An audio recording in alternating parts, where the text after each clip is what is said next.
Welcome to the Hostess with the Mostest. Today our guest is Sebastian Clauslin. Hello. Who will be telling us about the legalization of marijuana can negatively affect the cartel in terms of profit and power. Please give a warm hostess welcome to him. Thanks, guys.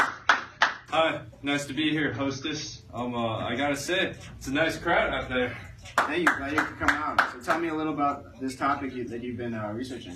Well, currently, based off sources published in February of 2018, there has been significant statistics in the fact that the DEA has seized record low amounts of marijuana at the border, dropping over 30% compared to last year.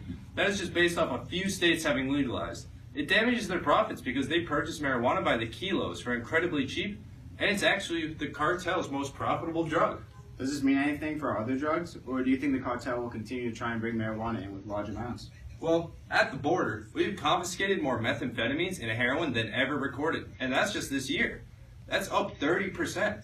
This is all extremely substantial as well because these are only the drugs that we've actually caught. So think about all the drugs that we haven't caught and we haven't been able to record in our statistics.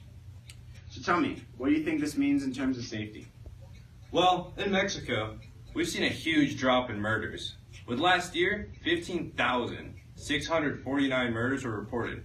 This year, before, it was 23,000. And like I said, in terms of information, this is all tentative.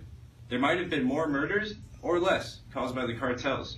Also, this decrease in killing may not be directly tied to the legalization of marijuana, but that is what Mexican authorities are led to believe, based off the correlation that seems to be in place. So as someone who is adamant against marijuana, as I find it as a drug and thus should remain illegal, why do you think we should legalize this narcotic? Well, I agree. Narcotics are bad. But I choose not to look at it in the sense of a stoner, but as safety. With marijuana, my bad, hostess, from cartels, it is unregulated, and we have no idea what goes into it or what it is in general, with pesticides or other cartel-related narcotics. And this could lead to health issues with our American children who try the narcotic. And while with dispensaries, it is regulated and as safe as smoking marijuana can be. It is also safer for the persons buying the narcotics, as you don't know whom your child goes to purchase marijuana. It could be any type of dangerous gangster member. But at a dispensary, it's all legal, and there's never a fear of being shot over a bad deal. What about the criminals who are currently in jail for marijuana-related crimes? In 2016, 1,572,579 people were arrested for drug charges. Of that number, 84% was for marijuana, and of that group, 89% were solely arrested for possession. Do you think these criminals should finish their sentences or be released? Well, that's a controversial topic, hostess, but I believe we should release them if marijuana becomes legalized, as we have the highest incarceration rate of any place, and releasing these folk would generate a huge amount of money we no longer have to spend on them.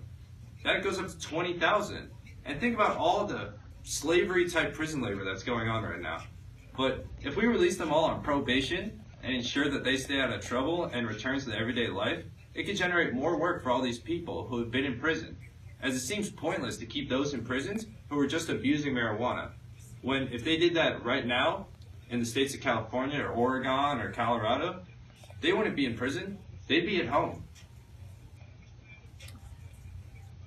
Well, I thank you for your time and your information, Sebastian. Unfortunately, we are running out of time.